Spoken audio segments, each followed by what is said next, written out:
Virtus Pro will be pushing in through that side. Right now, they do have angles on towards Mad Bulls just yet, but equally both teams are kind of formation game from one another. Virtus Pro could make the mad dash over towards What Treatment. That's a possibility. It's a bit of an uncomfortable finish on the circle around where Alpha 7 is probably one of the better spots right now, where they can transition to the high ground on the west, or even just play out to control the eastern side. But that's a very good pickup for the start there over towards Tulika, and I would 100% take that chance on the fight. They'll send up Voston immediately, trying to control that ridgeline. While Tulika getting back for the rest of the Mad Bulls.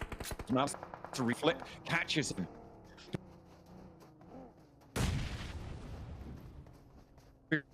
Hides of this one around, because Malloy, the blue pushing, stage 5, you need to get him up if you want him to stay alive. I don't think they have to do it, though. A really valuable pickup, and that is going to slow Virtus Pro all the way down on the approach. Flip, keeping them safe for the time being, but Voston wants more. Wants another bite.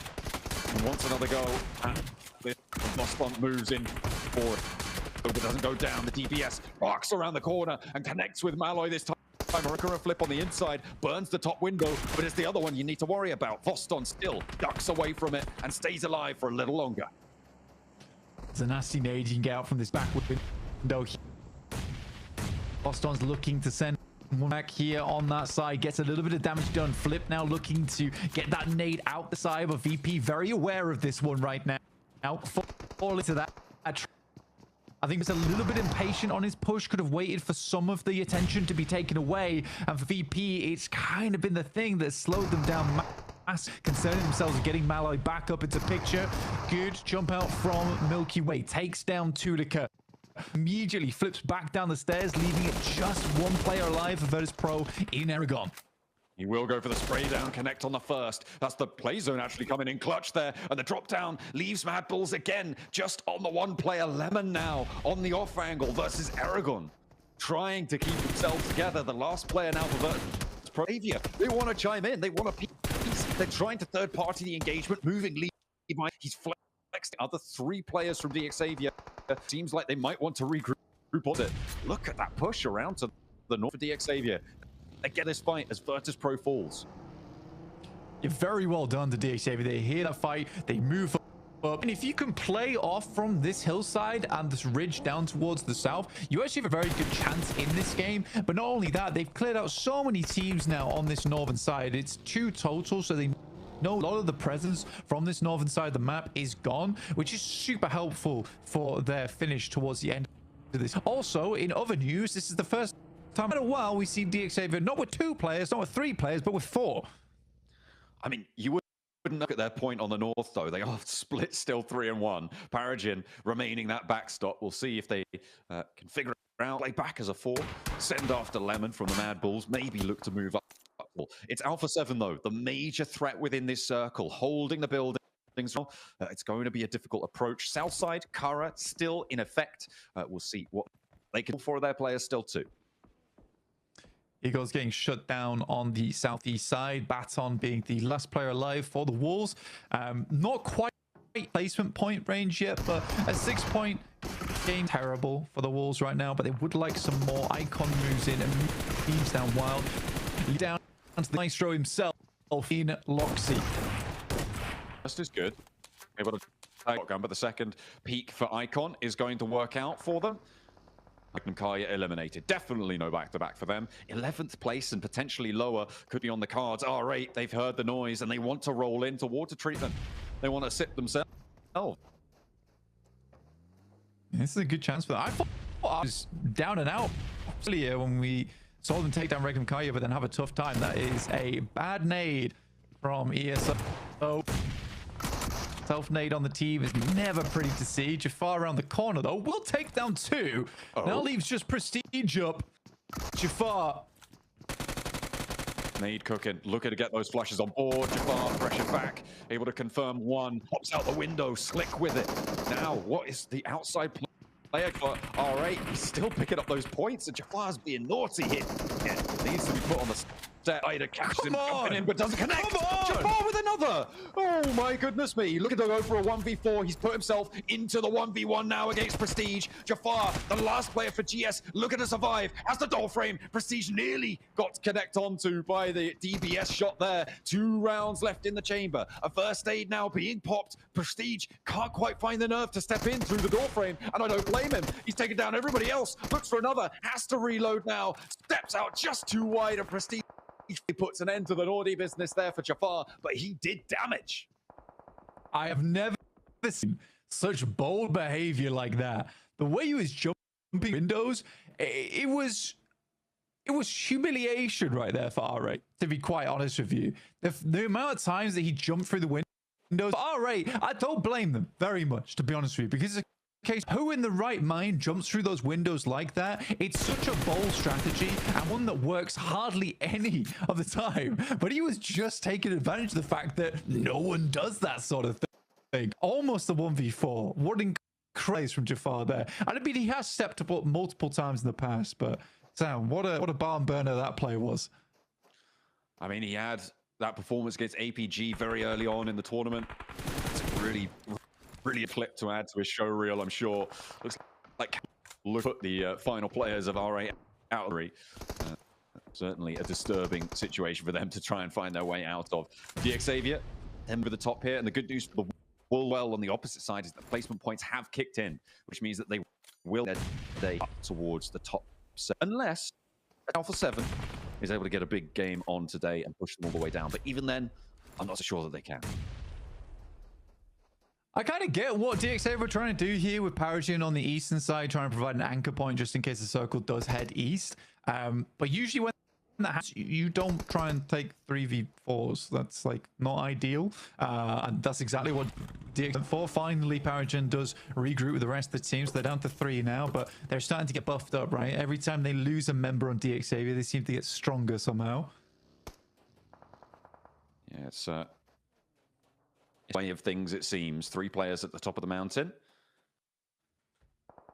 80, the casualty for them. Prestige still alive. He kept it together in those final moments. Let's see if he can continue to do so. Wolf taking pressure. The heavy hits coming on through from DXavier. Got Barragin, gets the sideline they need.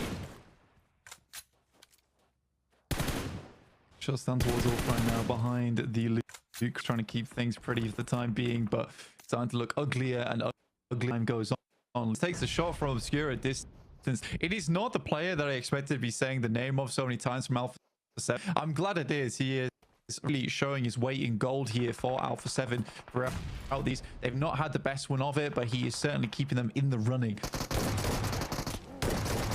He's pushing up, looks for Landlaw, not going to connect in response either. Has to fade away.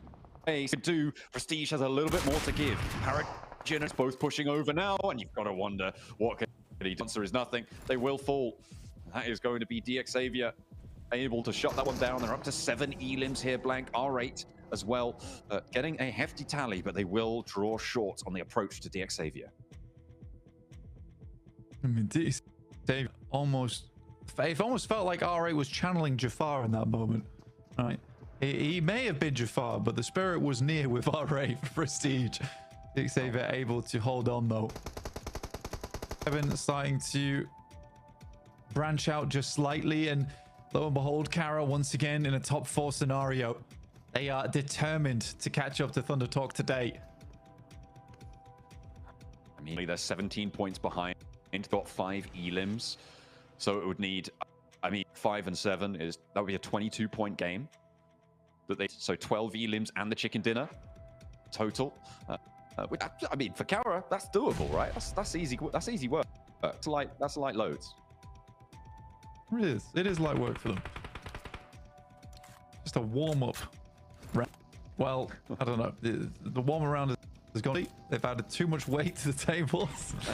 DXavier is able to find at least one over their way, but should be short order before that's picked up again. But it does give a small chance for DXavier to.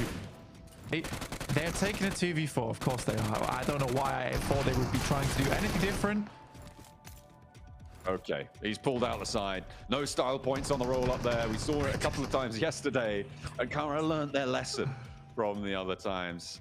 and they've seen it before. They'll It's put like- it to sleep, and that's a rest. It's like DX7 has no limits. They just have no limits.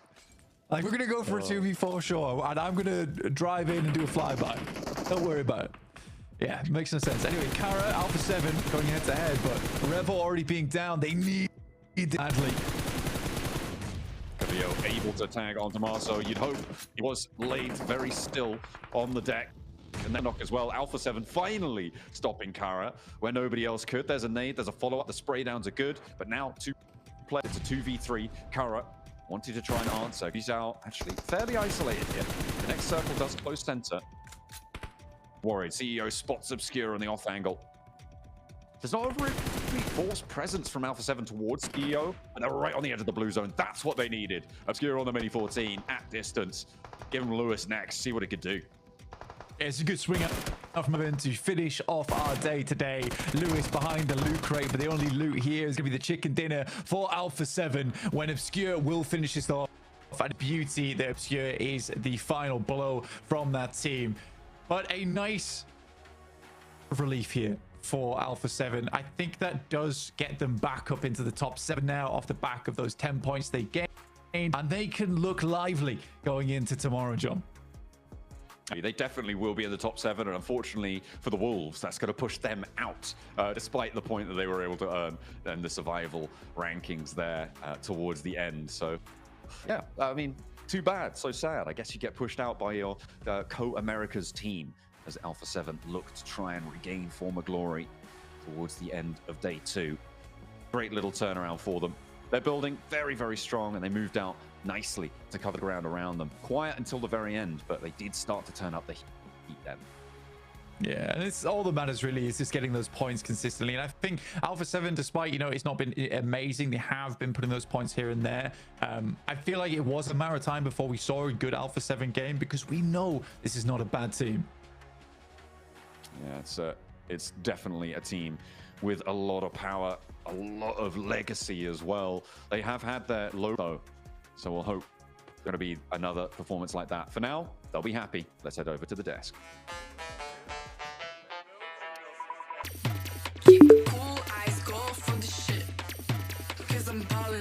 For them, but Alpha 7 see that as a great opportunity to just